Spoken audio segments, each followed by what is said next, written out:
Good morning, everyone. My name is Samantha Biddle, and I am the acting chairman of the Maryland Transportation Authority Board. Today is Thursday, March 27th, 2025, and I'm hereby calling this meeting of the MDTA Board to order at 9 a.m. This morning, we are having our meeting in person at MDTA headquarters, and in accordance with the live streaming law, this meeting is being live streamed on the MDTA Board webpage. I would like to welcome the members and staff who are here with us today. For the record, member Dante Carroll is joining us via conference call this morning. I am also pleased to welcome our new board member, Ms. Maricela Cordova. Ms. Cordova currently serves as Special Assistant for Transportation Strategic Projects, reporting to the Director of the Montgomery County Department of Transportation. She brings more than 30 years of experience in architectural, engineering, and construction programs to the MDTA Board. Since 2019, Ms. Cordova has served in various roles within the Montgomery County Department of Transportation, including Acting Deputy Director of Transportation Policy, Acting Division Chief of Transportation Engineering, and Purple Line Implementation Manager.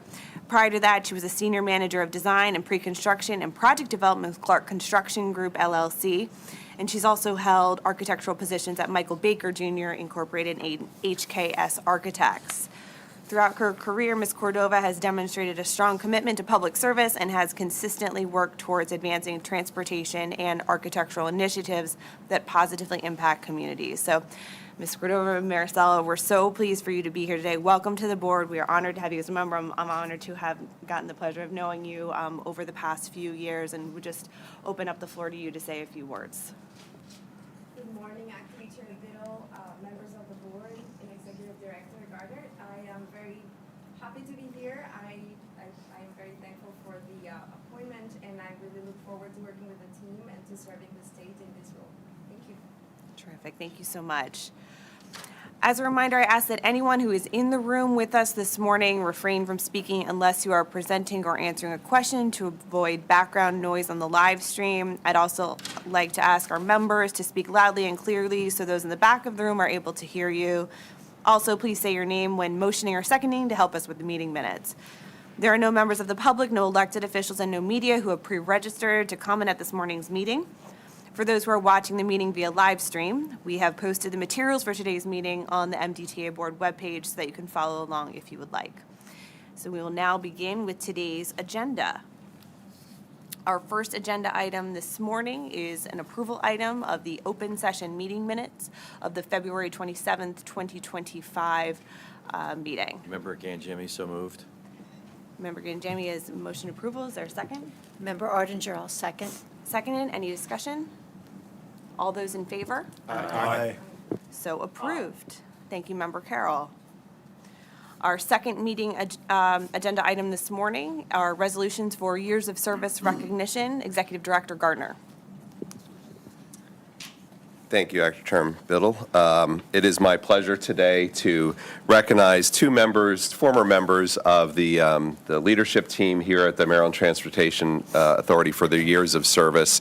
Both these members really had wonderful careers and very dedicated state servants. And I just want to say thank you to them because even in their departure process, leaving a legacy behind and helping with the transition and building the team in both cases, they did a wonderful job at that. And we always appreciate that to pass the knowledge on to the other members of the team so we can have that succession planning in the Transportation Authority.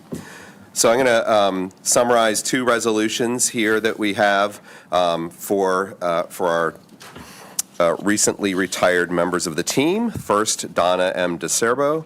Donna began her state career with the Department of Health and Mental Hygiene as an office secretary in 2017, whereas she continued to progress through the state government and was promoted within the Department of General Services in 1984 and 1991 to various positions. And she continued to build on her knowledge and skills and was promoted within state government again in the period between 91 and 2006. Those titles included Public Relations Administrative Specialist, and eventually at the Maryland Aviation Administration became a Chief Compliance and Procurement Specialist. And in January 2012, Donna joined the Transportation Authority as the Maryland Department of Transportation MDTA Procurement Administrator 5. She was promoted in 2012 and became our procurement manager in 2019, a position she held until retirement.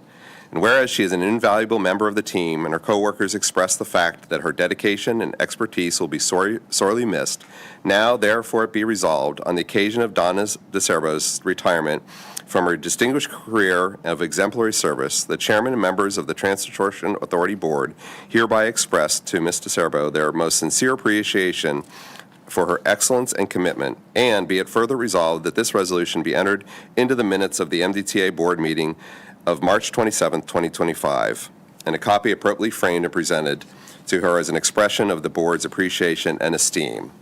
So before we present that to her, I'd like to go ahead to the next resolution for Vicentia Tia Rattini.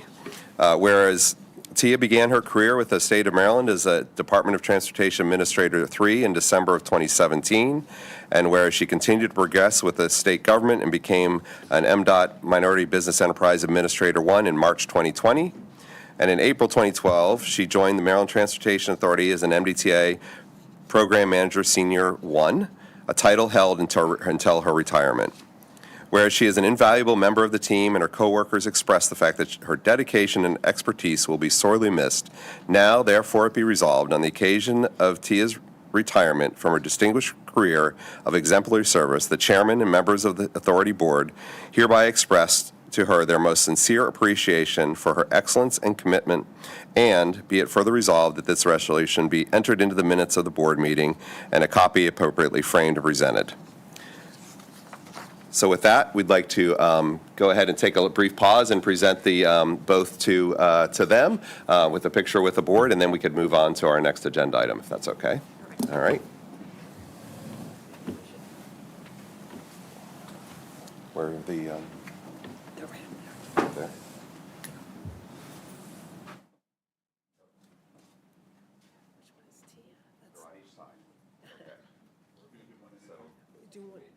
Why don't you go ahead and let's, why don't you go ahead and stand over near yours.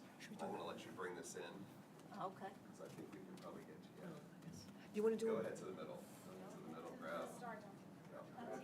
Still bossing you around. Or you can have him step out. After we'll do two. We'll do two together. Oh, Snowball I Queen. didn't write That's that for right. me. I'll go right in between you guys.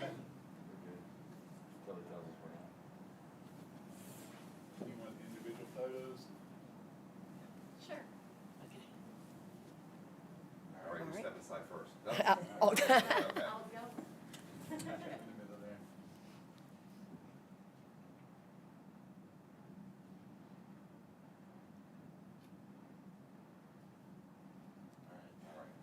Thank you, thank you, thank you. Great job yesterday.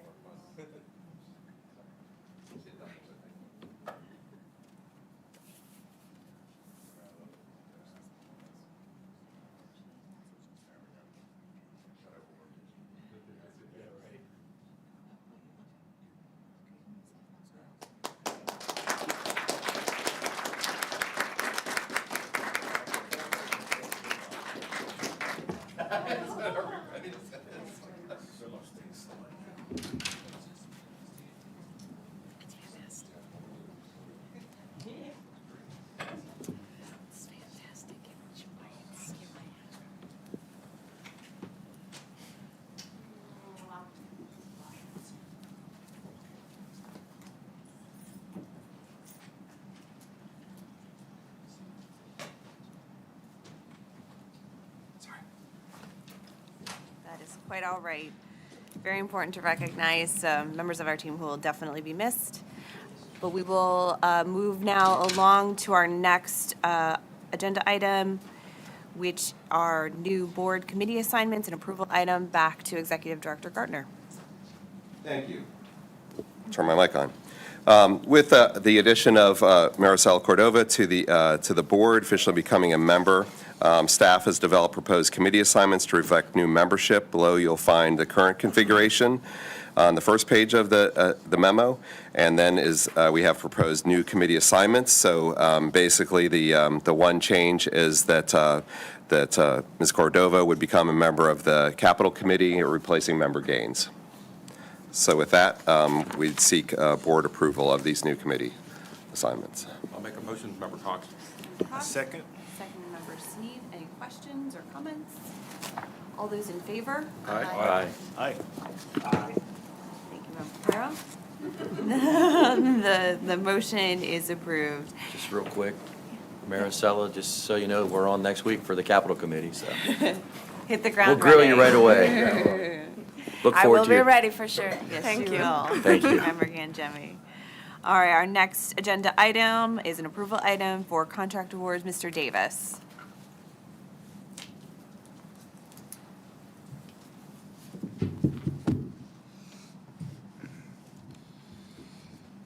Good morning, Acting Chair. Good morning, rest of the board. Nice to, I'd like to welcome Ms. Cordova. It seems like your experience will be very well matched to the type of projects I'll be presenting, so I'm looking forward to your feedback. Okay. This morning, I'm here to present contract number SV 002-11187 for communications and related services. We are here to seek approval from the MDTA board to execute the contract, SV 002-1187. The purpose of this contract is to retain the services of a qualified contractor to provide communications and related services for the MDTA Office of Communications and Marketing. These services will aid the MDTA in public education, promoting public safety on MDTA roadways, and in providing exceptional and equitable customer service to all MDTA's customers and communities. Further examples of projects supported by this contract include implementing Bay Bridge travel campaigns, the Go Orange Day and National Safety Awareness campaigns, and the MDTA police recruitment campaigns. MDTA advertised with the intent to award a single work order-based contract to the highest overall ranked firm concerning both technical and financial proposals with a not-to-exceed amount up to $8.25 million for a 5-year period, including a 3-year base and a single 2-year renewal option. Financial proposals were prepared using an estimated number of hours per labor classification for the life of the contract. The proposers provided fixed firm fully loaded hourly rates for each of these labor classifications in their proposals. Therefore, the total hypothetical cost of the contract and the financial proposal was used for evaluation and ranking purposes only. We anticipate presenting this contract to the May 21, 2025 BPW meeting. So my recommendation is that you provide approval to execute. contract number SV 0021187. If you look on the project summary, you will see that the selected firm is the incumbent. They were ranked first financially and first technically.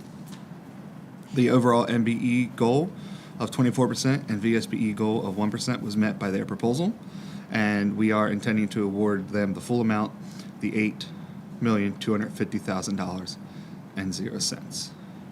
Any questions? Any questions, Mr. Davis? I'd like to make a Member motion that Rosen? we approve All right, this motion for contract. approval. Second, Member Von Paris. Seconded. All those in favor? Aye. Aye. All right. Thank you so much. Thank you, Mr. Davis. Our next agenda item is an approval item for the fiscal year 2025 budget amendment. Mr. Brown.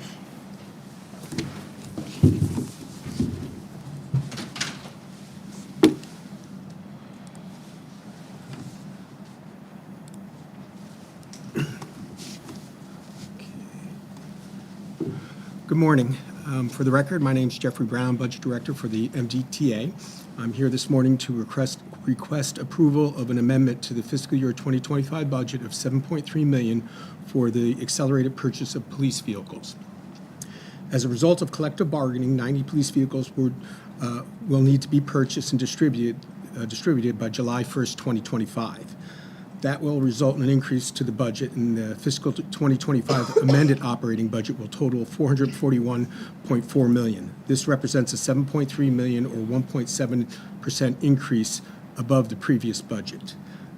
The previous budget for fiscal 2025 anticipated the distribution of these vehicles after July 1st, 2025. Consequently, these funds were originally budgeted in fiscal 2026. The result of this is just a shift from the fiscal 2026 to the fiscal 2025 budget and doesn't represent a net increase. If you look further on the attachment, you have a table that details where the purchases are occurring, where the changes are. That concludes my presentation. Be happy to take any questions at this time. Any questions for Mr. Brown? Member Archer? Yeah. Can you just explain to me the all other expenses? What does that comprise? That's just the rest of the budget. If you notice that's everything else. It just totals down to the total budget. So Okay. We broke out what actually changed in the budget, and that's what's all changing. Everything else is just all Okay. other to get to the total. Thank you. This member Jimmy, I'll move for approval. Is there a second? Second, Member Rosen. Member Rosen? All those in favor? Aye. Aye. All right, the motion is approved. Thank you so much. Thank you, Mr. Brown. Our next agenda item is an update on the fiscal year 2025 Department of Legislative Services budget analysis. Mr. Brown will be staying up and joined by Ms. Sharpless. Thank you.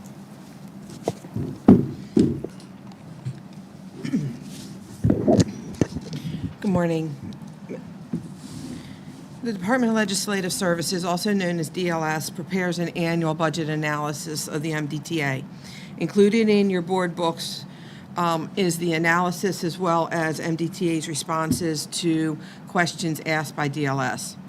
The analysis primarily addresses MDTA's fiscal year 26 operating budget, revenue, fiscal year 25 to 30 capital program, financial forecasts, and asks that we respond to certain questions. I'll briefly go through the analysis and then focus on our responses. On pages 1 to 3 highlights the change in our operating budget from the prior fiscal year and notes key observations which are addressed in further detail later in the report. Page 4 provides a description of our agency. Page 5 reports on Easy Pass usage, a key metrics we track. In fiscal year 24, 88% of transactions are collected via Easy Pass. Note, fiscal year 20 and 21 were impacted by transaction backlog and which type of transactions were processed in that year. So the graph may look a little, didn't represent actuality. If that graph would have been presented based on transaction date, it would have looked differently. Page 6 dives deeper into the operating budget changes. Pages 7 and 8 focuses on the financial forecast and where our total revenue is expected to be spent and anticipated bond proceeds. Note that since we do not bake toll increases into our forecast, when tolls are adjusted at some point in the future, the amount of bond proceeds will be reduced. Pages 9 through 11 addresses our toll revenue, including changes from prior years, the impact from the Key Bridge collapse, and revenues are illustrated by facility. Pages 12 and the top of 13 addresses revenue bonds, including past and future issuances, as well as non-recourse debt, previously known as conduit. Rental car facilities, PFC bonds at the airport are examples of conduit debt. The graph partially shows MDTA's strategic pattern of issuing debt over several years and then having a number of years where debt is not issued, thereby reducing debt outstanding. This is strategic on our part. The bottom of page 13 shows no changes in personnel. Pages 14 through 19 discusses our capital program. Page 14 provides a graph of our capital program by fiscal year. Page 15 provides a pie chart of the capital program by facility, and pages 16 to 19 highlight several capital projects. Pages 20 to 26 is a section in which DLS requests we to comment on certain questions. They asked us to comment on the timing of potential toll increases and how they would be implemented, and they also asked us the anticipating timing of receipt of funding and if any funds have been received. This is with respect to the Key Bridge. The first item can be found beginning on page 20 under the title MDTA Financial Outlook. The second item can be found beginning on page 22 under the title Impacts of the Francis Scott Key Bridge Collapse. I will address these responses in just a few seconds. Page 28 and 29 provides updates on the Chesapeake Bay Crossing Study, Tier 2 NEPA, and I-95 Express Toll Lanes northbound extension. The remaining pages of the analysis are several appendixes that were referenced previously in the analysis. MDTA's responses to DLS questions can be found beginning on the page with the MDOT letterhead immediately after page 35 of the DLS analysis. Now, with regard to our responses, the first asked us to comment on potential toll increases and how they would be implemented. In our response, we noted that there's been a need for a toll increase has been forecasted since prior to the pandemic. Reductions in the revenues caused by the pandemic, coupled with inflationary pressures on the operating capital budget, pulled the toll increase into 29, and then it was pulled forward further in 28, largely due to reductions in revenue associated with the Key Bridge. With regard to how they would be implemented, we highlighted the process established in statute and committed to following that statute. And then the timing, based on the current forecast, this is the forecast that was approved in November by the board, the toll process would likely begin in early calendar year 2027. And then we also provided a flow chart, which is found on the next page, that shows each step in the toll setting process. The second question was the impacts of the Francis Scott Key Bridge collapse and anticipating receipt. So at the time of this response, we had identified the funding sources, which are insurance proceeds, federal emergency quick release funds, federal emergency relief funds, toll revenue, and any recoveries from the marine vessel Dolly's owners. We acknowledged that we had received the insurance proceeds. We used $25 million of those proceeds to fund debris removal. We've also, at this time, had received $10 million of emergency relief funding, which also went towards the salvage.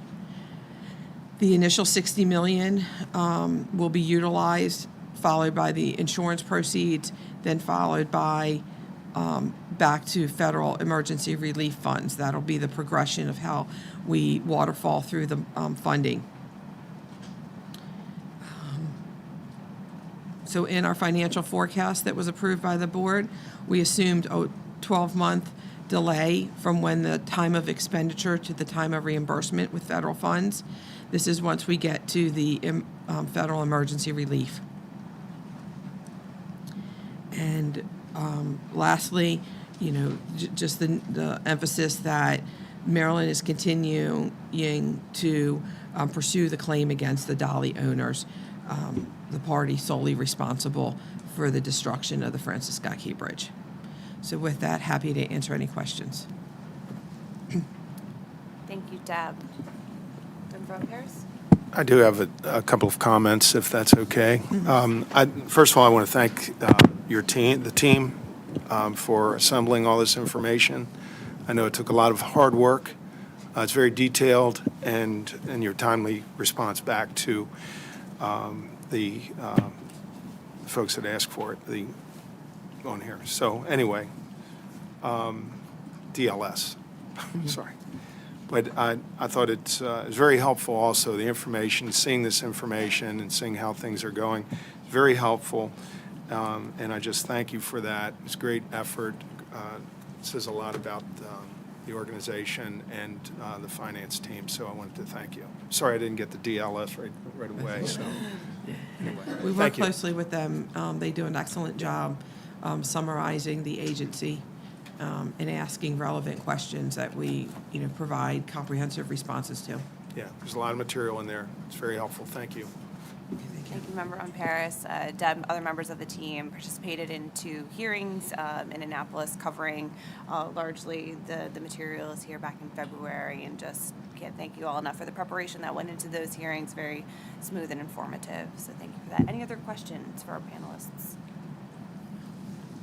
All right. Thank you. If not, we thank you both, and we'll move on to our next update, which is on major projects with Jim Harkness.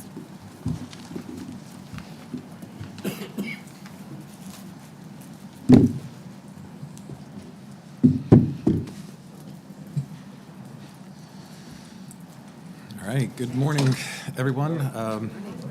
For the record, my name is Jim Harkness. I'm the Chief Engineer for the Maryland Transportation Authority. And today we'll be reviewing the quarterly update on major projects in our capital budget. And so we have 13 projects that we'll be reviewing today. 11 of those projects are currently in construction, with 2 in design. We have 4 projects from our I-95 Express Toll Lane Northbound Extension Program.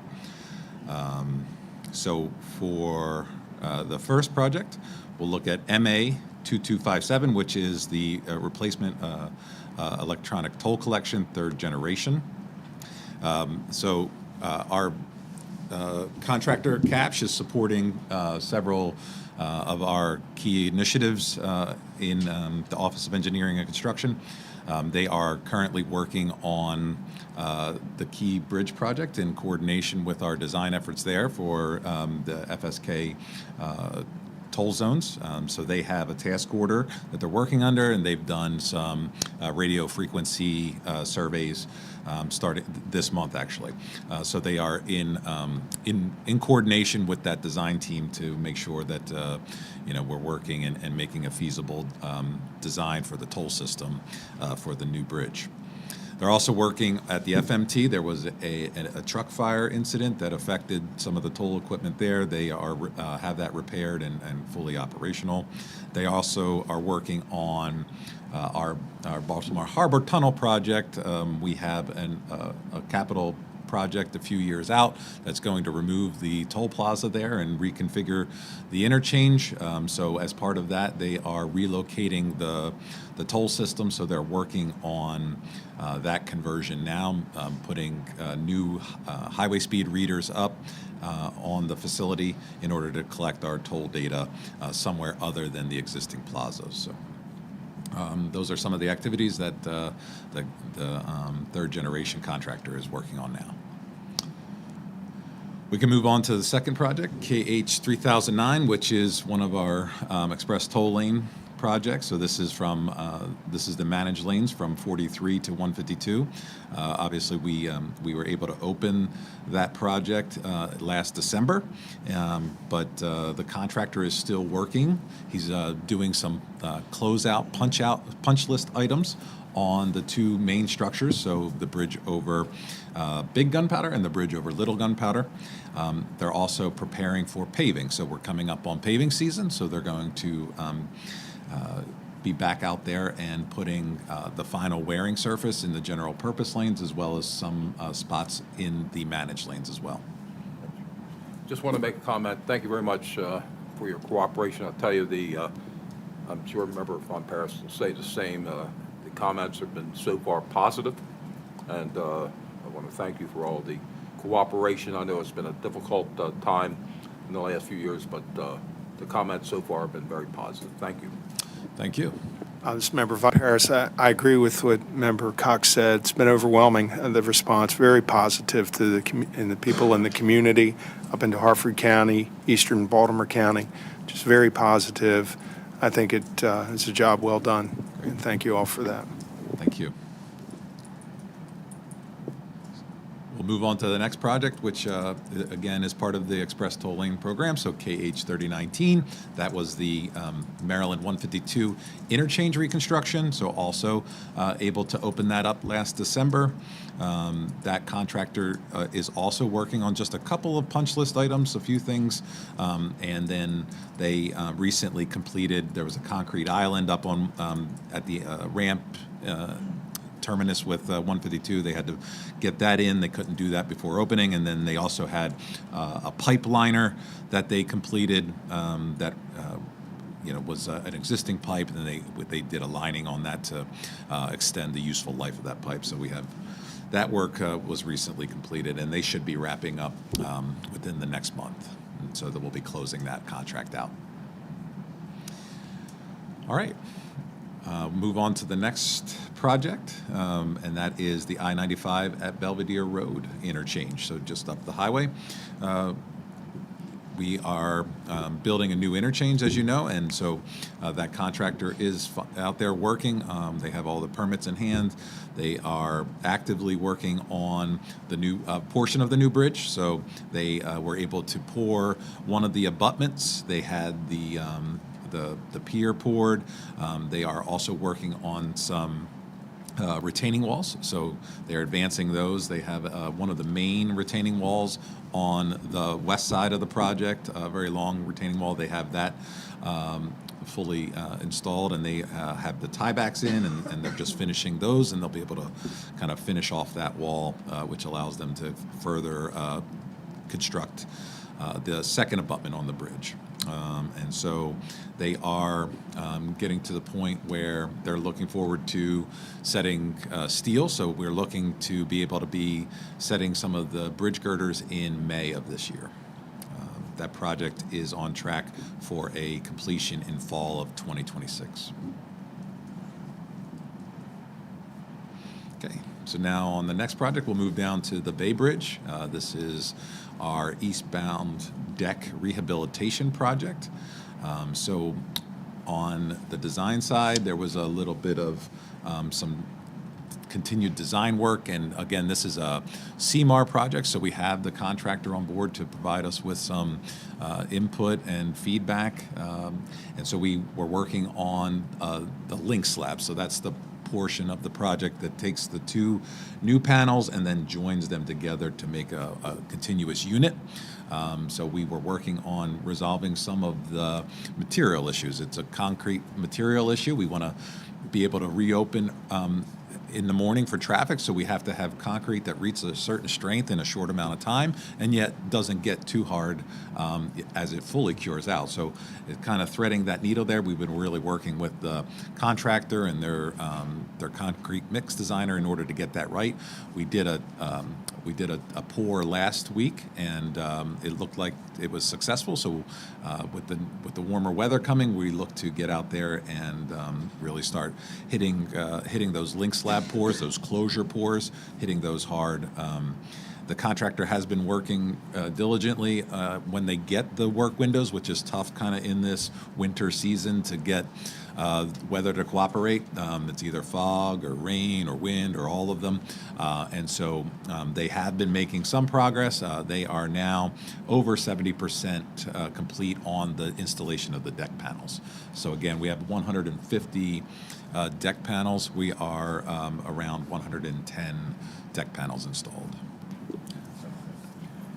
Again, thank you very much for the tour. I know with Natalie and Mary and Ebony and again, Jemmy, I mean, it's exciting to see how that is all put together and watch that construction in the evening. And thank you for not only the tour, but the update on how things are going and keeping the Bay Bridge safe. Thank you. Right.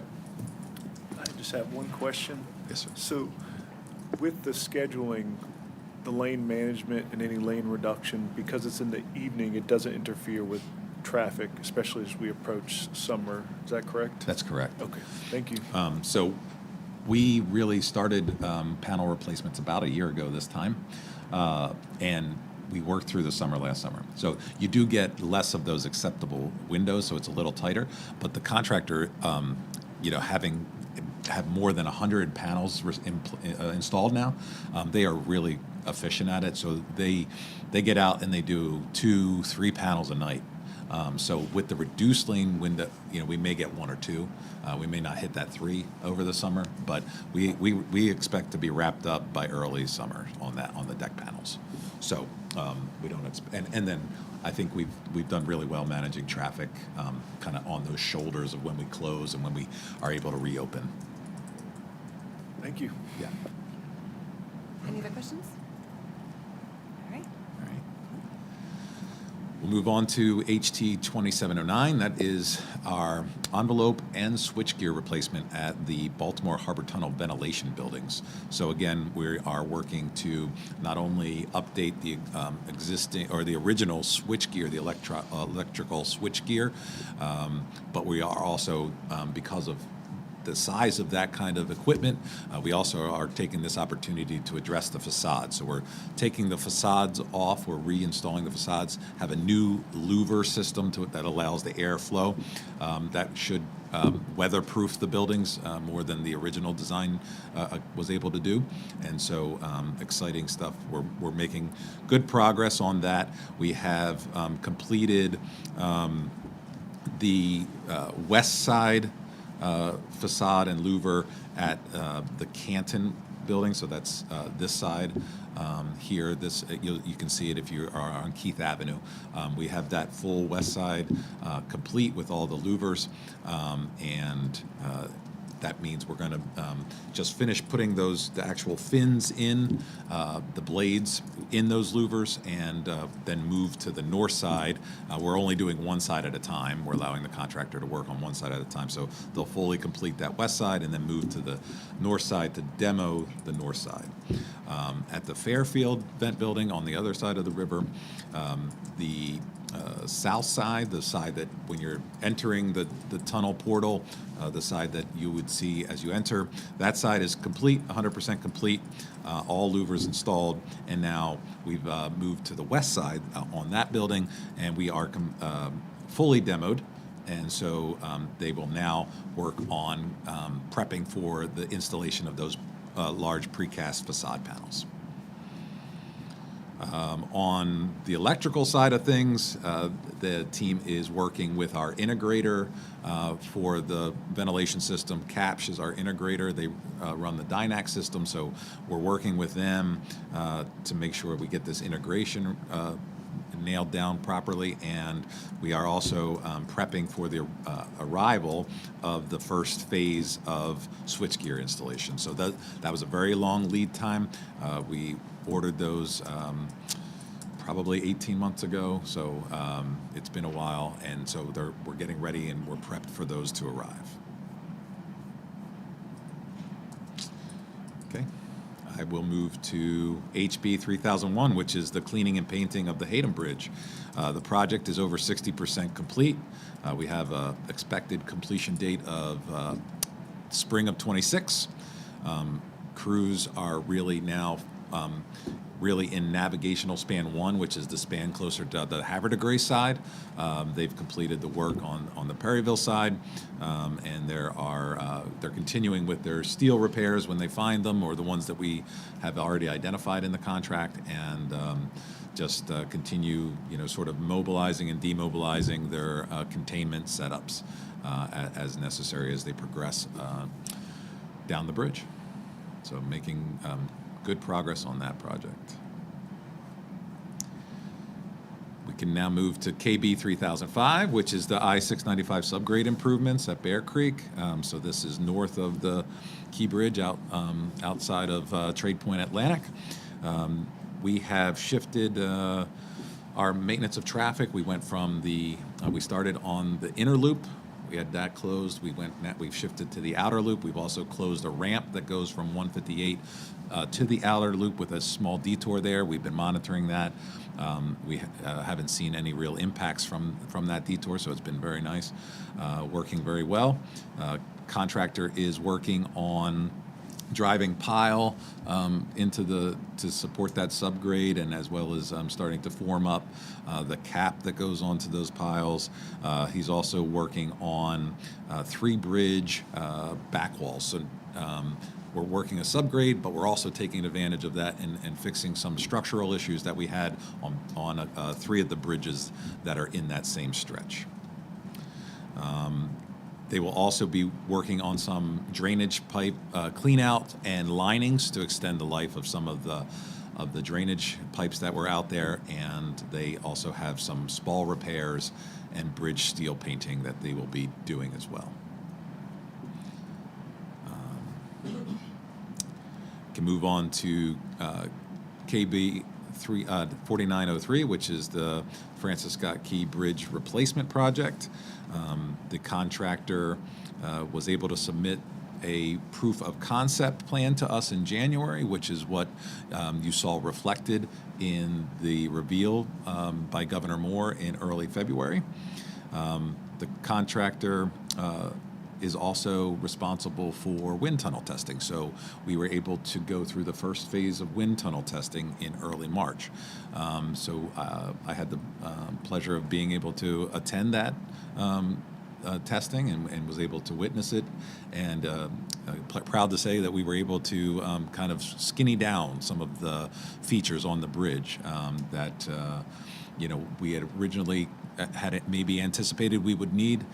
So we were able to put it in the wind tunnel, test it out, and it had good results, and then we could kind of skinny down some of our design. So that was very interesting. And then that was the first phase of wind tunnel testing. There will be sort of a full scale. We had a sectional model, so we just had a small section of the proposed bridge, and now they'll go into a full bridge test in the next few months. This project did have a change in the budget. It was noted in the table. This phase 1 that you approved back in August was originally approved for $73 million.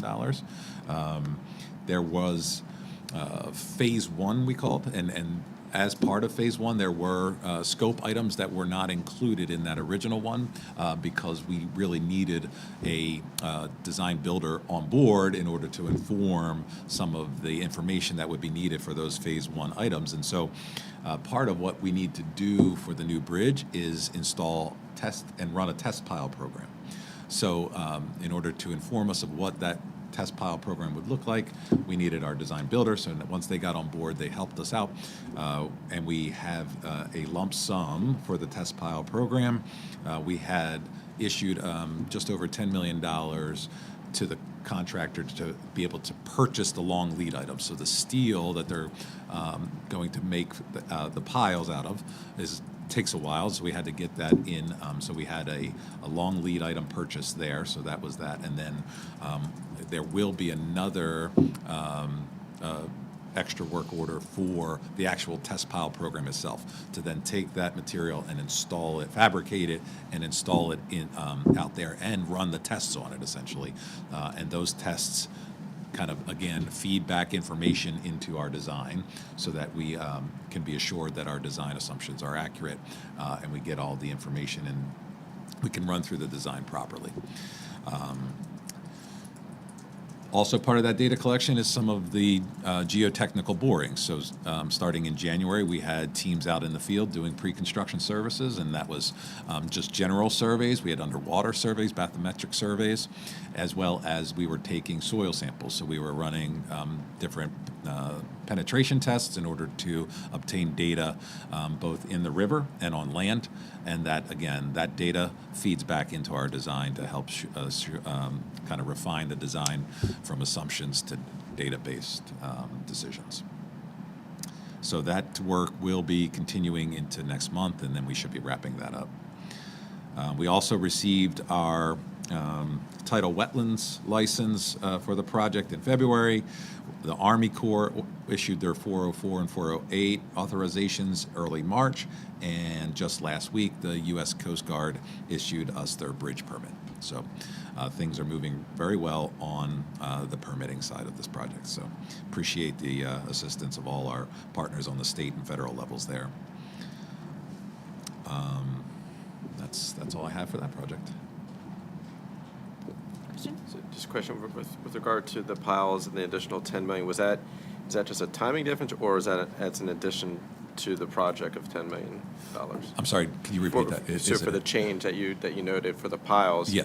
So it's another $10 million that we've added. Right, correct. But was that supposed to be in a later phase and it's just a timing difference, or that's an additional 10 million onto the project? No, we had accounted for it in the budget. We did. It was just that we did not include it in the initial contract because we needed some information. Again, we started this project, this progressive design build, essentially with no level of concept design. So when we got our design builder on, we were starting from almost 0%. So they needed to help us with what kind of pile program they were going to be running. And that's sort of, one of those items where you really work that out in the design effort to decide, are you doing a drilled shaft, or are you driving a concrete pile, or in this case, are you using a steel pile? So that then we were able to take that and use that information to help us negotiate a price on the steel.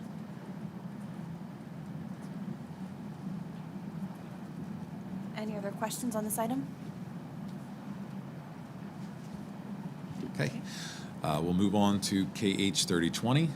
That is, again, the third project for the Express Toll Lane program. So this is the managed lane extension from 43 to the north terminus, where we would go back to 3 general purpose lanes. That we received approval in July, and we had a notice to proceed in November. The contractor is out there working on clearing. They've also installed the monitoring system for the large 108 Baltimore City water main, and they've also started working on excavation for a box culvert in the Ha-Ha branch. They will just continue working on their cut and fill work out there. They'll be continuing the drainage pipe installation, and they will start drilling caissons for one of the retaining walls in the project in the next 90 days. Then we can move on to KH 3021, which is the final project that we have in the program for the Express Toll Lane extension. This is the actual interchange of I-95 and Maryland 24.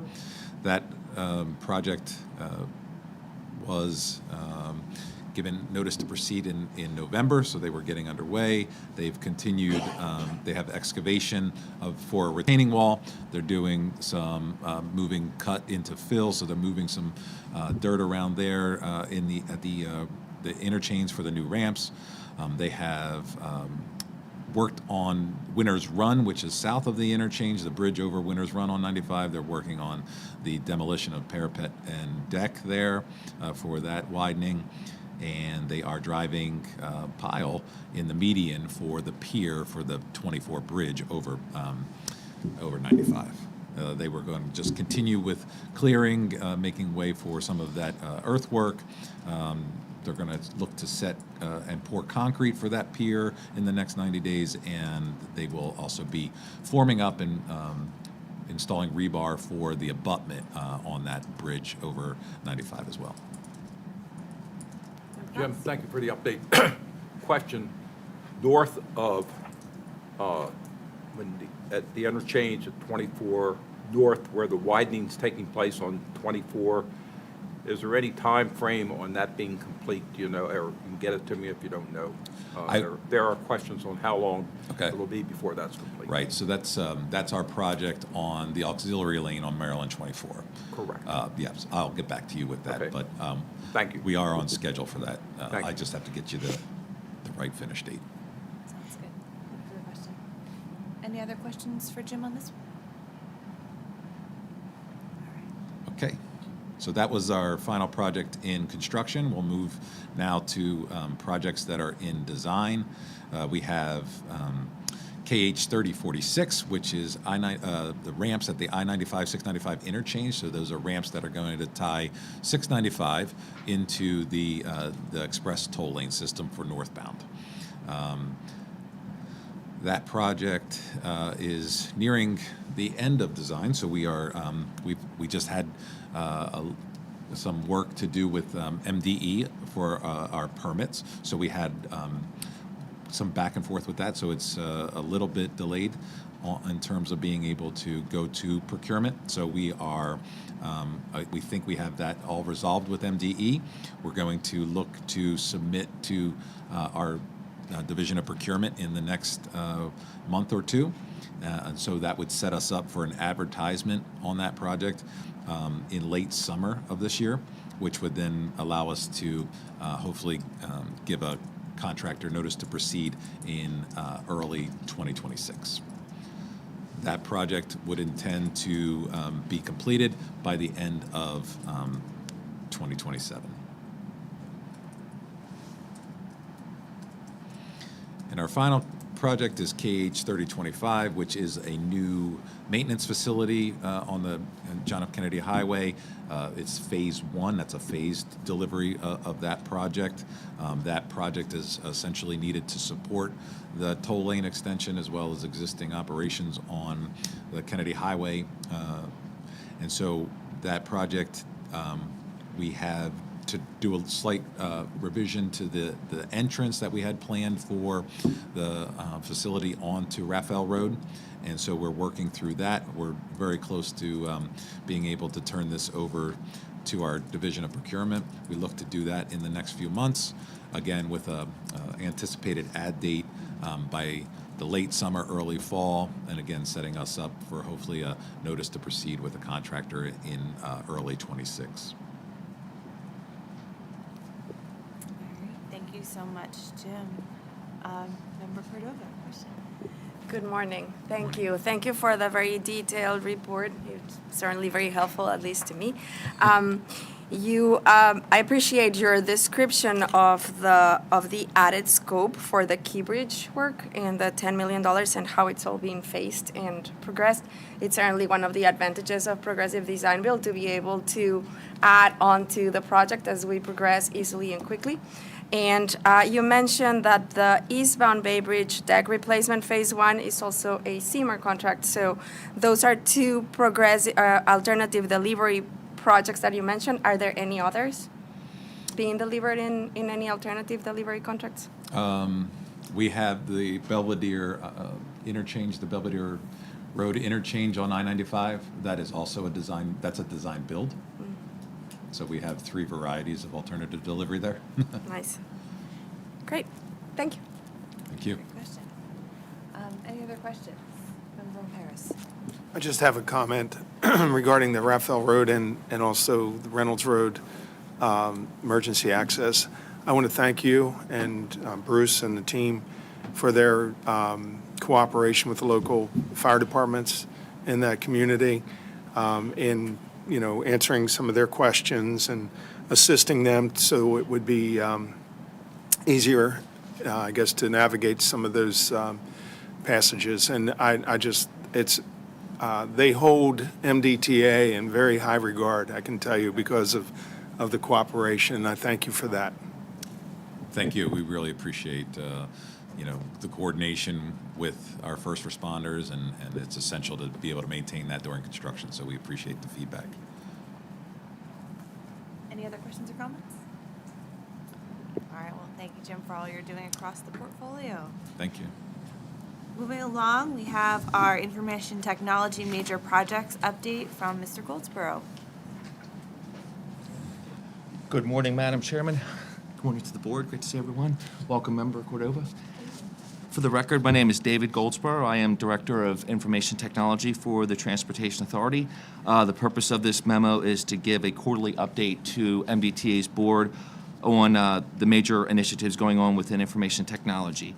As of today, March 27th, we maintain an active portfolio of 21 projects and continued support of the third generation tolling system.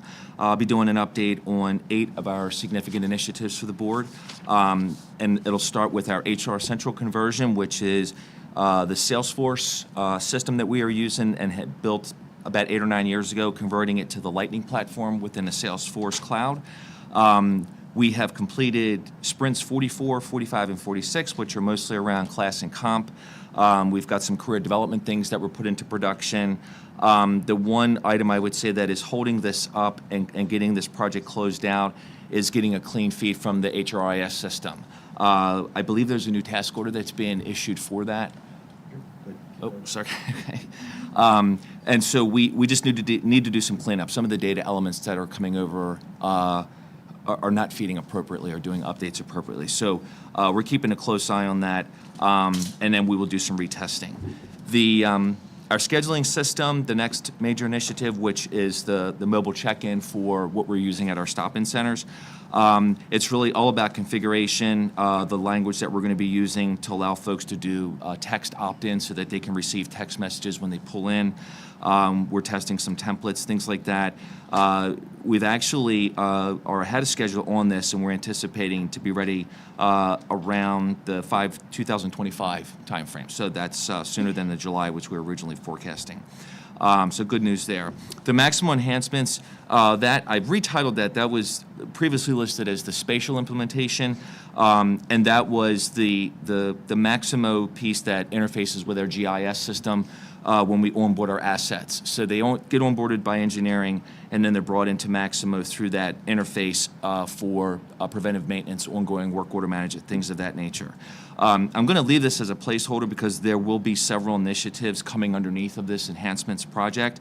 Right now, they're working on the requirements for preventative maintenance and corrective maintenance, those modules and all of the workflows.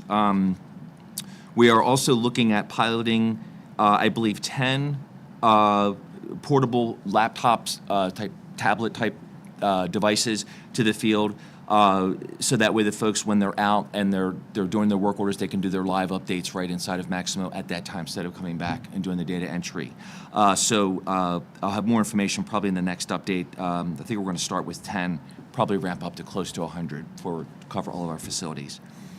Moving on to our Dynamics upgrade, I mentioned back in December, Madam Chairman, that I had this project just on my radar because of the delays, and a lot of it was just because we have shifted the contract management piece out of Dynamics to Maxima. That's what our purchasing system is.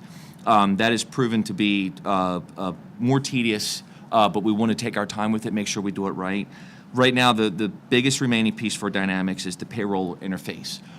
It's a very complicated interface, but it does feed the projects module so that all of the labor is calculated appropriately. I feel very confident speaking with QA, our analysts. We're about 90% complete. I think we will be done in the next several months, and then it'll just be unwinding the remaining contract information. So we will be sitting there ready to go live, and I'm going to schedule it tentatively for the fourth quarter of 2000. I'm sorry, I've got 2026. It should be 2025. But I committed an update to the board on this back in December. HRIS, it is that system, as we know, is up and running. I'm leaving it open just to make sure that we get the RPI feed issues closed out, and then I will close that particular project out. Our data center enhancements project, a lot of good things have been completed there. The engineering design work has all been completed, all of the drawings. If you're looking at the JFK data center, the right side is where the main, equipment is housed. On the left side, there's a corridor, and if you remember, there's a locker room. We're going to build out a room there that's going to shift the UPS and fire suppression system. When we started on that construction, we uncovered some load-bearing issues, so we wanted to take some time to put some things in place to move our cabling systems up, but also we uncovered a sprinkler head that was there. And as you can imagine, water and data centers do not mix well. So we got that all fixed, and we're in good shape, but we shifted the delivery of our equipment to the May timeframe. So I think in June we'll be up and running. The concrete was poured in both locations for the new condenser units. Everything is looking really, really good. I'll have some pictures in the next update for the board just to see the before and afters. As I said, it's hard to get excited over concrete pads, things like that. Jim appreciates that, but I think it's going to be pretty nice when it's done. It's a really great project. Moving on to final two projects that I'm updating today, our police body-worn camera. We actually have completed the deployment for just about all of the officers for their body-worn camera. There are some that are excluded because of some training or deployment, things like that, but it's a small number. We will circle back. Feel very comfortable that we will be in line with the July 1 legislative mandate. So very good news there. The in-car portion of that, which is moving from the Coban system over to Axon, is about 25% complete. That will be a little bit more elongated, but there's no legislative mandate on that component. So we'll take our time, we'll do it right, and the vendor is working right now. The upfitting definitely is one of the most challenging pieces of that. Upfitters they just do any vehicle that requires radio systems, anything. They're very hard to come by, and when you find them, they're very busy. So the one that I think we're using might be up in Pennsylvania, as a matter of fact. So we try to schedule so when they come on site, they can hit a whole bunch at one time. But that's one piece that probably will cause us to have to shift the schedule, just doing that actual upfitting in the cars. The final project, our Maximo upgrade, which is the upgrade to version 9, that is a requirement by IBM. We've got a procurement that's in process. I'm anticipating award in the May-June timeframe, I think, given the dates that we're scheduled to go to BPW. So we will onboard an IBM resource later in the summer to conduct an assessment and try to get ahead of that schedule for the fall, which is when IBM is looking to begin shifting folks off of that platform. And just two operational activities. I just want to mention that the legislative audit has commenced with OLA. They will be on site. We've got a data sheet that we will be filling out for them. I probably will provide those updates next month in closed session in the cyber, just given the content. And just one announcement, we did hire our QA analyst. I'd like to welcome Taslim Kusar to MDTA's IT team. So I look forward to having her on board. And with that, Madam Chairman, I'd be happy to take questions. Thank you for all of the updates. Really exciting to hear the diversity of different projects and initiatives that your team is managing. I know it's a lot. Any questions or comments? I just want to point out I like concrete too. That's awesome. I always want to try to keep it interesting, if you remember again, Jimmy. All right, well, terrific. Thank you, David. Okay, thank Look you. forward to your next update. Okay.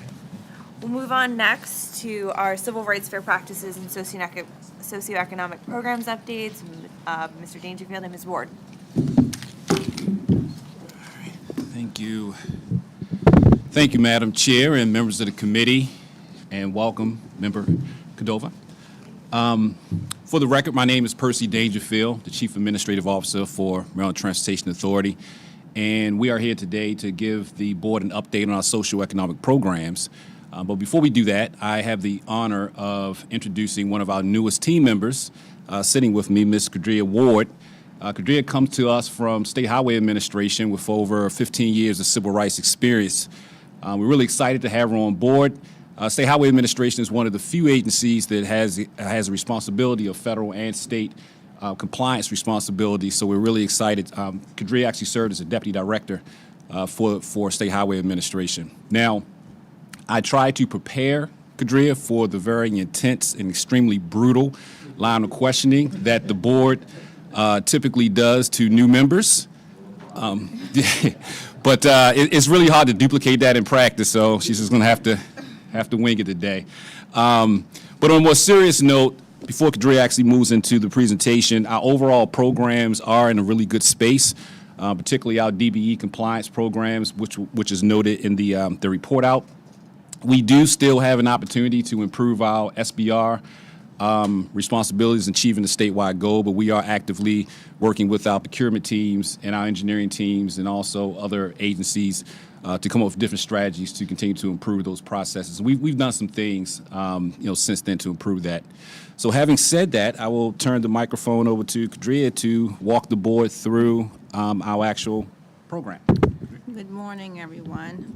As Percy said, my name is Kadria Ward, and I am the newly appointed Director of the Division of Civil Rights and Fair Practices, and I will be giving you all an update on the socioeconomic programs for fiscal year 25, second quarter.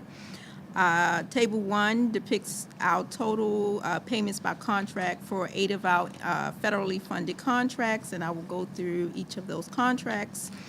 Contract 1, or the first contract is KB 4903, which is the Francis Scott Key Bridge rebuild phase 1. It has a goal of 26.53 and is currently, or at the date of this quarter, or through this period, has an attainment of 10.67. Contract 2 is KB 4213, which is the debris removal, disposal, and cleanup of FSK collapse, which had a goal of 3%, and the attainment is 3.11. Contract 3 is KH 3024, which is I-95 at Belvedere Road Interchange, and had a goal of 23%, and the attainment is 17.24. Number 4 is NB 0543, which is the Nice Middleton Bridge replacement, and that contract had a goal of 16.14, and the attainment is 17.64. Next is NB 3003, which is the Nice Middleton Bridge campus improvements, and it had a goal, or has a goal of 23.86, and the achievement is 26.15. Contract 6 is, the next 3 are A&E contracts, and contract 6 is AE 3049, which is the Nice Bridge Construction Management Inspection, or what we call CMI services, and the goal is 26.45 and has an achievement or attainment of 26.37. Contract 7, AE 3050, which is Nice Bridge Construction Management, another CMI services contract. The goal is 26.60, and the achievement is 25.12. The last contract is AE 3051, which is Nice Bridge Construction Management Inspection Services, with a goal of 26%, and the achievement is 16.54. Table 2 is the Minority Business Enterprise Program participation by contract areas for quarter 2. The chart shows that the MBE firms received $31.6 million of the $45.9 million, equaling an attainment of 21.66. In total contract awards. The contracts were awarded in 3 categories out of 6, which were construction, A&E, and IT services. The state goal is 29%, and again, the current achievement is 21.66. Table 3, which depicts the Minority Business Enterprise Program by contracts and by classification,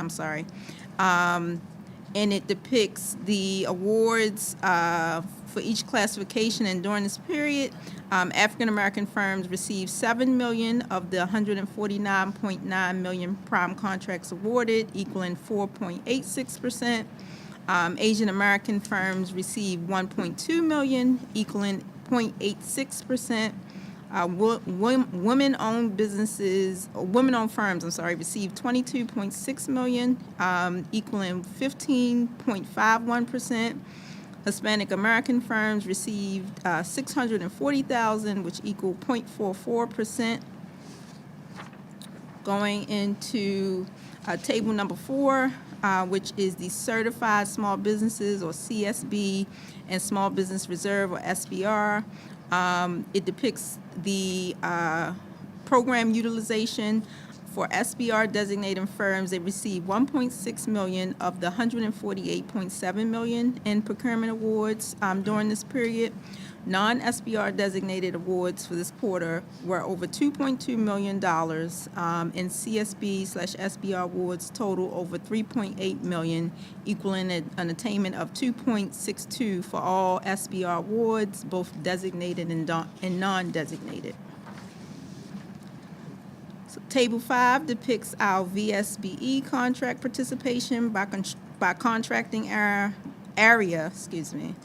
During this period, the VSBE firms received $1.9 million, which equaled 1.3% of the over $145.9 million in contracts awarded.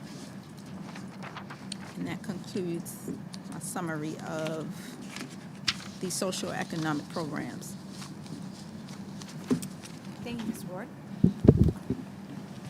Any questions or comments for those presenting? Member Von Paris. I just have, first, the report looks pretty good. I guess we can always do better, but it looks good. Would you agree with that? I'm sorry, Ms. Fomper, could you hear him? I didn't hear. I'm sorry. I say overall that it's a good report, but we can always do better, right? Yes. Okay. The other question I have is the designation of veteran-owned small business versus a disabled veteran-owned small business. Is there a different percentage for a service-disabled veteran-owned small business versus just a veteran-owned small business? Do you know? Just curious about that. Okay. Do you want me to try to take it? Yeah, thank you, Member Van Paris. I don't believe there's a separate designation for disabled veteran in the state program. So they are incorporated with all of the once they're designated or certified as a veteran small business, your certification can be counted toward achievement of that particular goal. Thank you. Thank you. I think just Table 6 is helpful just to walk through some of the additional strategies that you're evaluating. Are there any of those that you'd want to highlight for the board? I think that whenever I've seen your team host events at the Secretary's office, they're always very well attended, and I think that you do a great job with your outreach to different businesses and firms of all different sizes. So anything that you'd like to offer up, I think your team does a tremendous job in that outreach work as well. Thank you, Madam Chair. I'll take that since. I also forgot to mention, I think Kadria's been here for a month. So we're still catching her up on some of the initiatives that started. But again, thank you, Madam Chair. Yes, one of the primary strategies that we have is to increase the knowledge and education to the small business community about the upcoming contracts and the benefits of actually being certified. So of the events, and we just held one yesterday, it's called Doing Business with MDTA. We do hold those events quarterly. We've also partnered with Kiewit for a couple of other initiatives which are specific to the Francis Scott Key rebuild. They've been very successful also. And what we're finding is that a lot of the companies are gaining a better understanding on how to participate in the state process.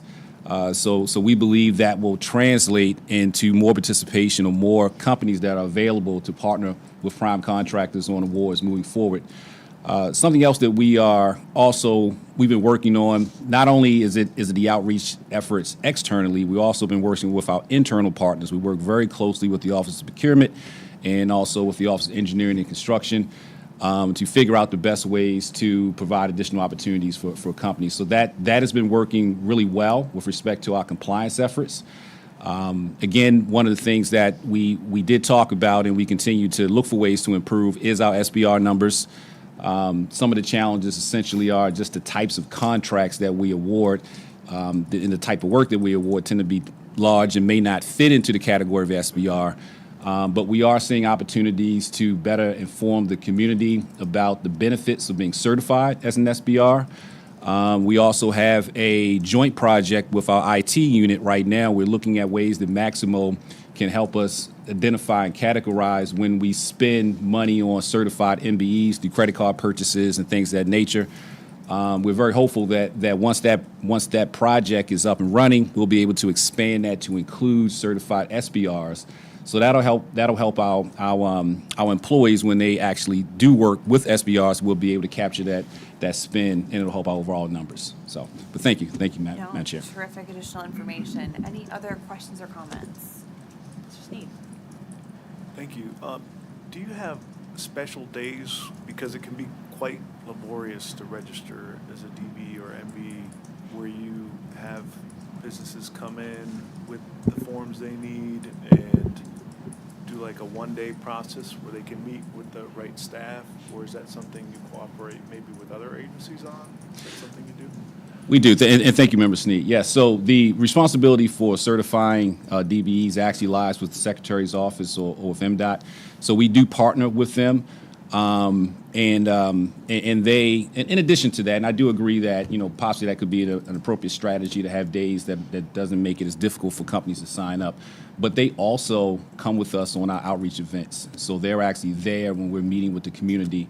And their tables are typically well attended, so that has helped also. Thank you. Thank you.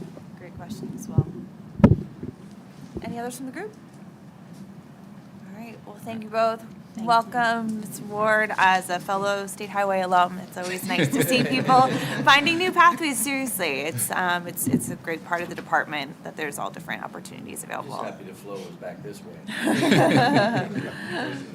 All within the family. All right, thank you so much. Look forward to your next update as well. And with that, we'll move on to our legislative session update this morning. Ms. Mary O'Keefe will be sitting in for Mr. Ryan, who is busy in Annapolis during these last days of legislative session. So Mary, please take it away. Great. Thank you, Madam Chair, board members, new member Cordova, welcome. I'm Mary O'Keefe, and I work as Director of External and Government Affairs. As the Chairwoman mentioned, Brad Ryan, our Manager of Government Affairs, and our Assistant Manager of Government Affairs, James Kittleman, are in Annapolis today.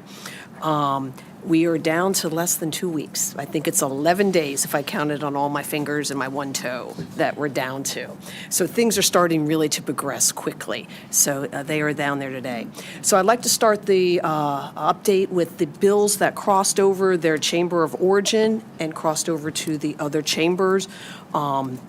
As we know, last December, the board approved our departmental bill that would increase our emergency designation from 180 days to 380 days, the time period for toll to adjust tolls and fees.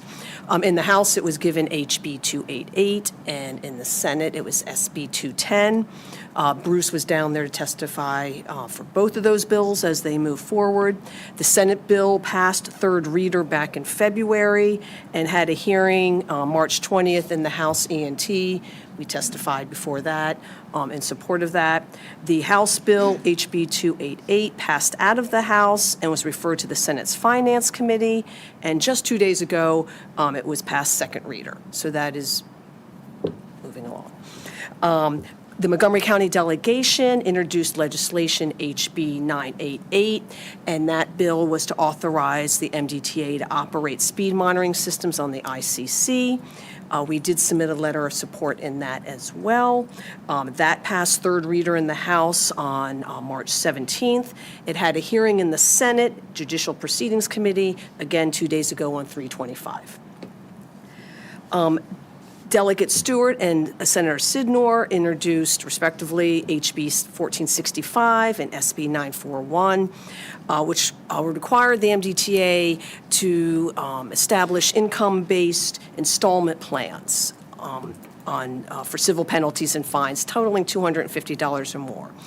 We have existing COMAR. We worked with the committees to align that bill to our existing COMAR, changing the threshold. That went well.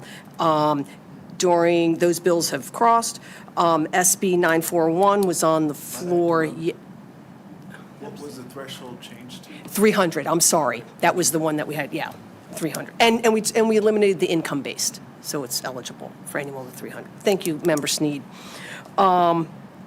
We did seek a clarifying amendment on that to ensure that when we do need to pull something back from the central collections unit, that we can do so as we do now in cases of we've made an error or some extenuating circumstances, somebody's on deployment or in the hospital.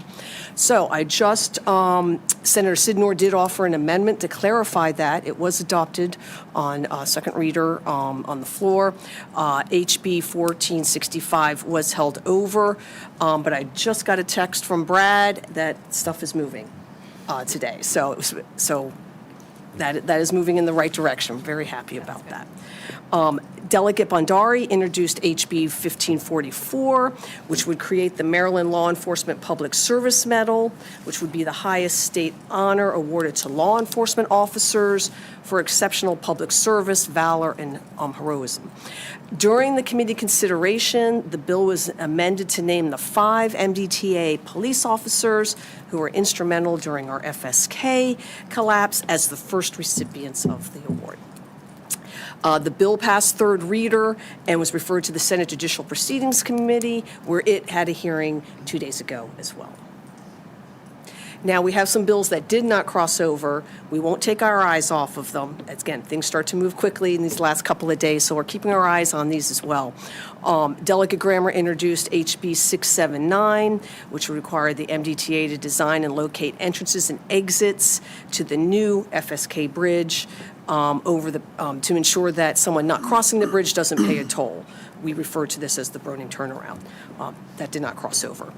Delegate Bob Long introduced a bill, 1203, which required the new bridge to not be tolled for the first 5 years. That did not cross over. Delegate Jeffrey introduced HB 1068, which would require the MDTA to fix, revise, collect tolls near optimal toll rate, and established a transportation facilities overage account within the Transportation Trust Fund where that money would go for purposes that did not cross over. So that's where we are today. And we come back at the end, next month we'll be back and it will be a wrap-up report. Any questions? Any questions or comments? Just real quick, thank you, that was awesome. Just in case, since we don't meet for another month, if something does pop up, Yes. can you just give us a heads up, thanks. Thank you, Member Ganjem. Yes, of course. It might be before the end of this meeting. You're right, exactly. I might get another text. Thank you, Mary, and to Brad and James, who I know are working really hard in Annapolis. You guys have done a great job. Any other questions or comments before we move on? All right, well, thank you, Mary, for everything. And with that, we'll move on to Member Ardinger with our Audit Committee update. Thank you, Madam Chair. The Audit Committee met on March 11th. We were informed at that time that the audits are on track to complete the 13 audits in the fiscal year 2025 audit plan. That's 3 audits are complete, 5 are in progress, and 5 are planned. The fiscal year 2025 enterprise-wide risk assessment was presented. Also, the proposed fiscal year 2026 audit plan was presented, and the committee did discuss and concur with that proposed fiscal year 2026 audit plan. One internal audit report was presented, that was the license plate reader compliance audit, and the committee was satisfied with the results of that audit. Thank you, Madam Chair. Thank you, Member Ardinger. And any questions, Member Ardinger, on the Audit Committee report? Great, great. With that, we'll move on to our next update, which is our Executive Director's report. Mr. Gardner. Thank you, Madam Chair. Just in case Secretary Wiedefield is keeping track, I'd like to point out that the team and the acting chair have kept us a few minutes ahead of schedule, so any overage in the schedule is fully my responsibility. So I would like to start off seriously on behalf of the more than 1,500 active MDTA employees. I'd like to welcome Member Cordova to the board. I think you'll find the work and the people at MDTA to be of the highest caliber, and our teams look forward to working with you. I'd also like to express my sincere thanks and deep appreciation to outgoing board member Lee Gaines. He was thinking about coming today to say his farewells. He will be able to join in April for something, but he has had 10 years of service to the MDTA. He is my one connection on the board, as I've said before, to when I was here before to now, so a little bit of a bittersweet moment there, but we're very fortunate to have had his expertise in utility, contracting, and procurement, and I do appreciate the fact that he kind of held over until Ms. Cordova was kind of instated, and we appreciate the appointments office help with that, because he was, as you know, kind of anxious to move on with his endeavors as well, but he's stayed with us and provided that transition, so thank you to him. Next, I'd like to acknowledge that yesterday marked the 1 year since the collapse of the Key Bridge, and throughout much of March, we have spent a good deal of time reflecting on that tragic event and planning for the future. As you all know, the Governor's Office led a commemoration event marking the 1 year yesterday. I'd like to first thank the MDTA team.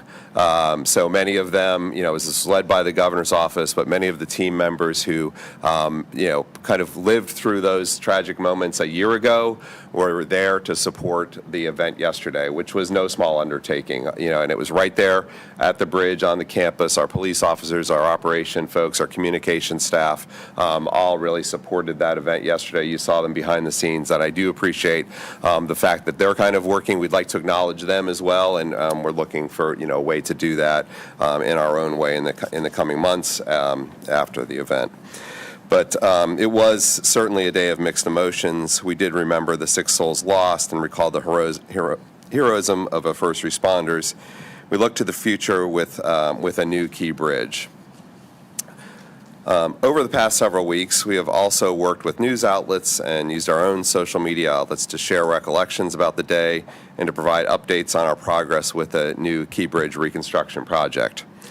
MDOT put together a video recognizing the 1 year mark of the Key Bridge. MDOT and MDTA are posting clips from the video on our social media platform, so I hope you will have had a chance to see those with, its comments from leadership within the state, with community members, with the port industry. So many interesting things that you learn about people. One of the cabinet members' fathers actually worked as a steel worker on the old bridge, and just think you know people, and then you don't know their history. But some of that came out in some of these videos. But we also, there's many TV outlets that we've tried to help support with our comms team, so that's been a lot of work. And then we have our presentations to industry on the rebuild. There's a lot of spring meetings, so Jim Harkness and I have supported those. I attended a March 12th event for the American Society of Highway Engineers and the Potomac, so I had to cross over the American Legion Bridge to that at rush hour, so that was an interesting experience. I credited them with making me experience that to give that presentation. And on March 18th, closer to home, Jim and I gave an update to the Chesapeake section of ASHE. So those are valuable to us because, there's some interesting questions. We think that the industry is kind of aware of how things are progressing, and these events, this week were some more mid-level or junior engineers that were looking to learn more about the project, so it was a good opportunity to share in those forums. This past Tuesday, as Percy already mentioned, we did host a Doing Business with MDTA event at MDOT headquarters. That has been helpful. Kiewit has, again, tabled with that. But I think the amazing thing about, kind of the events and how they've progressed is the amount of work that we did back in February with the subcontracting community and with Kiewit, a lot less uncertainty about how this path forward works with the Key Bridge. So I'd like to credit the whole team and Kiewit for doing that work.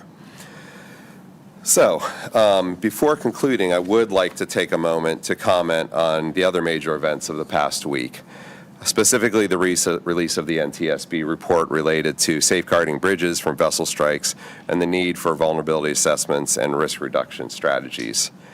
This report included recommendations on safeguarding bridges from vessel strikes for all U.S. bridge operator agencies, including the MDTA. Unfortunately, some of the news coverage on that report and news conference included some information about MDTA's commitments to safety that was a bit misleading, and it implied that we were not committed to safety, and that's simply not true. I just want to reassure the board, and I've already done so with our employees, that safety is our top priority.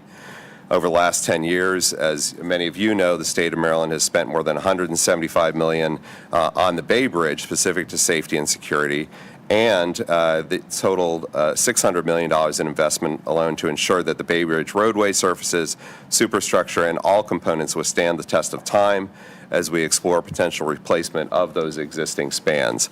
Jim earlier referenced that redecking project. Those of you that were there and those of you who've driven over it know that the barriers on that project were lower. And when we went through and did that replacement redecking, we raised them, and that was an NTSB finding of previous, and it's a guideline that we follow when we do those replacement projects. We do have a rigorous inspection program in place and a proven track record of facility and safety upgrades that comply with federal requirements. And we're committed to evaluating and implementing operational changes and vessel transit procedures for both the new Key Bridge and the Bay Bridge. As requested, we will provide an update to the NTSB within 30 days of the report, and it will include any action we intend to take based on our active evaluation of the pier protection systems, operational changes, and vessel transit procedures at the Bay Bridge, and we will work with our partners, the state, local, and private sector level to do that. As indicated in some of our previous comments to both the Bay Bridge Advisory Committee and the public at large, we have reserved $160 million in our 6-year capital program to further invest in Bay Bridge projects identified as a result of the evaluation. I want to assure the board that the evaluation is being conducted using the AASHTO methodology mentioned in the NTSB report, and it was underway when the NTSB requested the results last fall. I would also like to assure you that our facilities, including the Bay Bridge, are safe to travel, and thank you for your continued dedication and championing of our ongoing safety efforts and priorities. With that, Acting Chair Biddle, I made myself and Chief Engineer Jim Harkness available for any questions that are covered on the topic of my report. Thank you, Executive Director Gardner. I really appreciate those comments and updates. Are there any questions from board members? Member Archer. Yes, thank you for the update. You mentioned that the MDTA has undertaken this evaluation, but based on the information that came out on March 20th, it appeared from that information that the work was not done or provided to the NTSB. So it appears that somehow there was a disconnect, and I just wanted to understand how that occurred. Yeah. Jim, you want to go ahead? Yes, I think the NTSB did state that MDTA had not conducted an assessment as of October of last year, and I think that's partially attributed to my communication with them. But we did have a consultant under task April of last year. That consultant's work was underway, but not yet completely conducted at that point in time, and that's sort of what led to that discrepancy. But thank you for that clarification. I also appreciate the hard work that everyone does, especially Jim and Bruce. So thank you for that. Thank you, Member Archer. Any other questions, Member Gannon? Yeah, so what was the consultant, what were they going to be doing in that report? So we tasked the consultant with a variety of scope items, looking at overall ideas to increase the safety at the Bay Bridge. So one of the things was this AASHTO methodology. So methods, there's method 1, method 2. They were conducting that.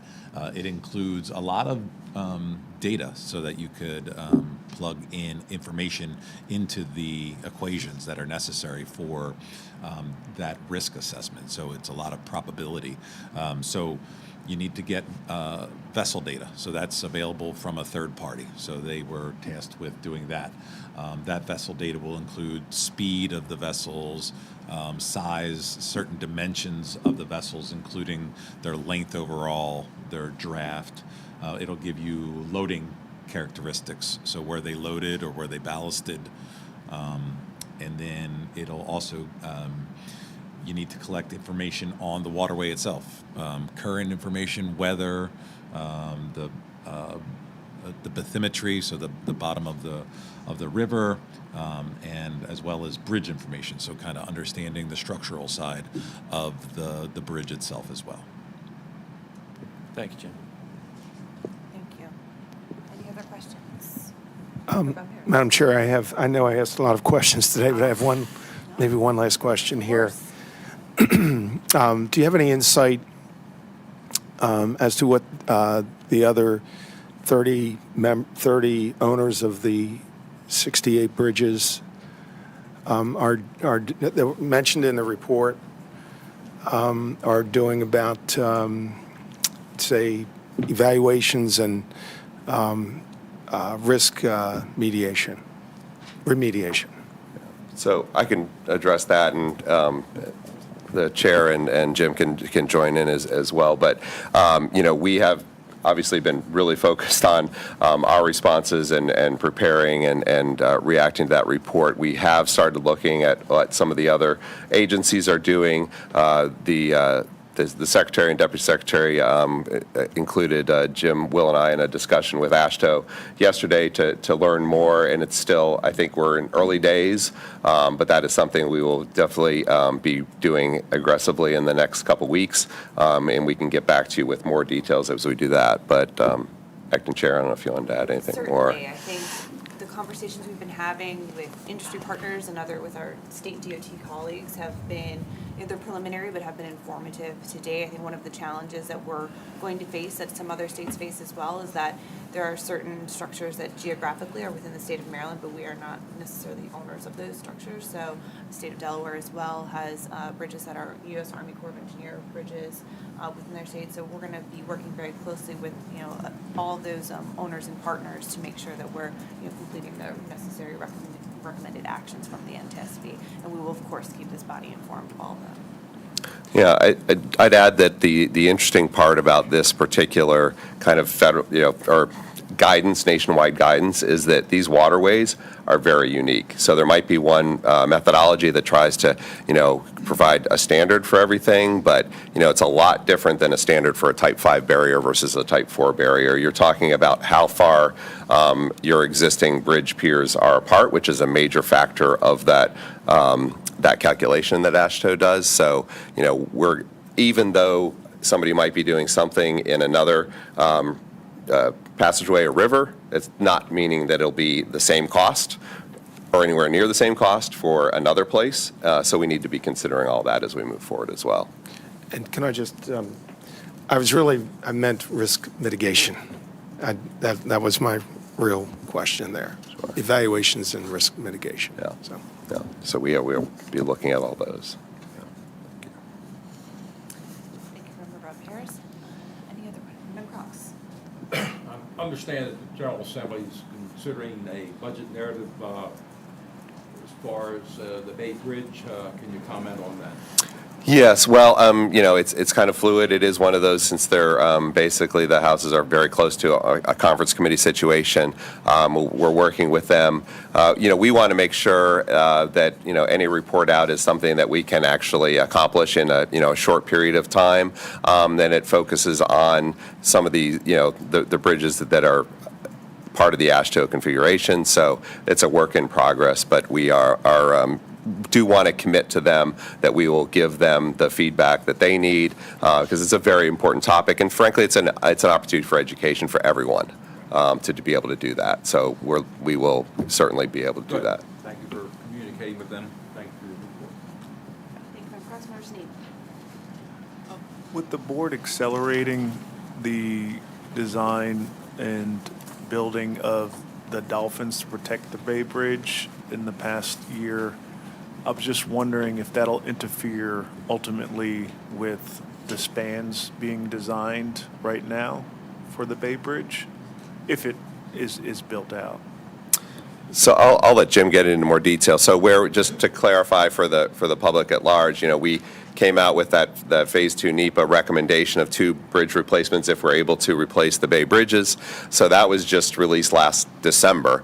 So the Jim and the team have really had to kind of think about that. We're fortunate that we're in a situation where, we are kind of settled in on at least that professional recommendation that still has to go through the rest of the process. But Jim, why don't you go ahead and kind of give your perspective on how you move forward with that uncertainty? Yeah, good question. So I think we're in a good spot right now in the planning study with the alternatives that we're looking at.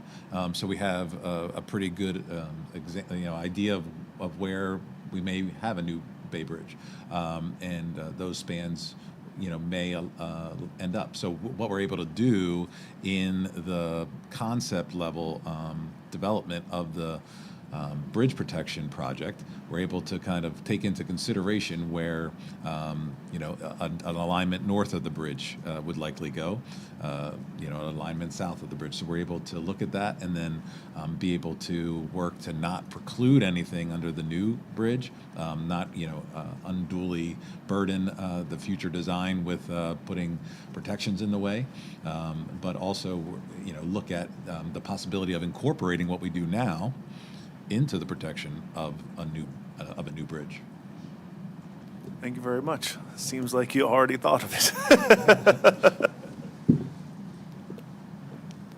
Kind of feeding off of that note, I'd say that you just heard the chief engineer previously give a report out on all our projects, and thinking about those things in advance. And I'd just like to credit him. There was, if you didn't see it, there was a coverage in the Baltimore Banner about some of Jim's efforts in this matter and others as we try to rebuild the Key Bridge.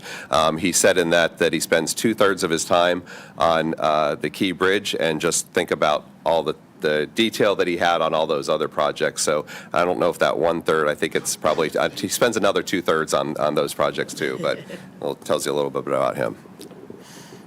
We're so fortunate to have Jim as a member of the team. Thank you. All right, well, I'll let you conclude with your remarks unless there's any other questions or comments from members of the board.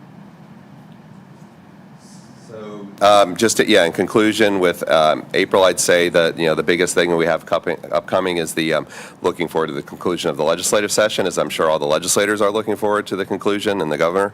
But we do have next week an upcoming meeting of the Bay Bridge Advisory Group, and those members are also going to be interested in this topic as well. But other than that, we will definitely keep you posted as we move forward with all of our efforts on Key Bridge and the rest of our program. So, thank you. Okay. At this point, our agenda for the morning is complete. Is there a motion to adjourn the meeting? Member Ardinger also move. Okay. And a second? I'll second. Member Von Paris. Member Von Paris. All in favor? Aye. Aye. All right, thank you. This concludes the meeting of the MDTA Board at 10:40 a.m. Great day, everybody. Thank you, Member Carroll.